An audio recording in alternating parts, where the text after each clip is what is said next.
ಕಾರಿನಲ್ಲಿ ಎಂಡಿಎಂಎ ಮತ್ತು ಗಾಂಜಾ ಸಾಗಾಟ ಮಾಡುತ್ತಿದ್ದ ಆರೋಪದ ಮೇಲೆ ಮೂವರನ್ನು ಬಂಟ್ವಾಳ ಗ್ರಾಮಾಂತರ ಪೊಲೀಸರು ಬಂಧಿಸಿದ್ದಾರೆ. ಮಂಗಳೂರು ತಾಲೂಕು ಅಡ್ಯರ್ ನಿವಾಸಿ 37 ವರ್ಷ ಪ್ರಾಯದ ನಾಶೀರ್ ಹುಸೇನ್, ಬಂಟ್ವಾಳ ತಾಲೂಕು ಗೊಳ್ತಮಜಲು ನಿವಾಸಿ 38 ವರ್ಷ ಪ್ರಾಯದ ಮಹಮ್ಮದ್ ಜುನೈದ್ ಮತ್ತು ಮಂಗಳೂರಿನ ಕಂಕನಾಡಿಯ 24 ವರ್ಷ ಪ್ರಾಯದ ಮೊಹಮ್ಮದ್ ಹಫ್ರೀದ್ ಬಂಧಿತ ಆರೋಪಿಗಳು.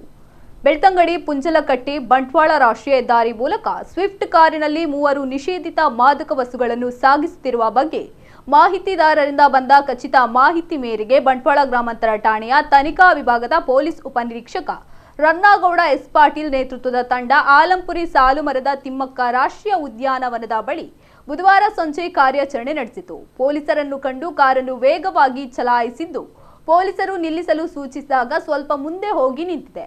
ಕಾರಿನಲ್ಲಿ ಮೂವರು ಇದ್ದರು. ಆರೋಪಿ ನಶೀರ್ ಹುಸೇನ್ನಿಂದ 11.26 ಗ್ರಾಂ MDMA ಮತ್ತು 41,225 ರೂಪಾಯಿ ನಗದು ಹಾಗೂ ವಿವೋ ಮೊಬೈಲ್ ವಶಪಡಿಸಿಕೊಳ್ಳಲಾಗಿದೆ.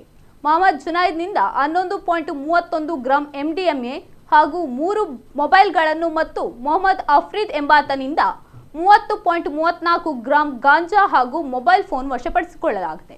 ವಶಪಡಿಸಿಕೊಂಡಿರುವ ನಗದು, ಮಾದಕ ವಸ್ತುಗಳು, ಮೊಬೈಲ್ಗಳು ಹಾಗೂ ಕಾರಿನ ಒಟ್ಟು ಮೌಲ್ಯ 2,87,312 ರೂಪಾಯಿ ಎಂದು ಅಂದಾಜಿಸಲಾಗಿದೆ. ಪೊಲೀಸರ ವಿಚಾರಣೆ ವೇಳೆ ಆರೋಪಿಗಳು ಬೆಂಗಳೂರಿನಿಂದ ಅಪರಿಚಿತ ವ್ಯಕ್ತಿಯೊಬ್ಬರಿಂದ MDMA ಹಾಗೂ ಗಾಂಜಾ ಖರೀದಿಸಿ ಶೇಖರಿಸಿಟ್ಟು ಗಿರಾಕಿಗಳಿಗೆ ಮಾರಾಟ ಮಾಡಲು ಬಂದಿರುವುದಾಗಿ ತಿಳಿಸಿರುವುದಾಗಿ ಪೊಲೀಸರು ಮಾಹಿತಿ ನೀಡಿದ್ದಾರೆ.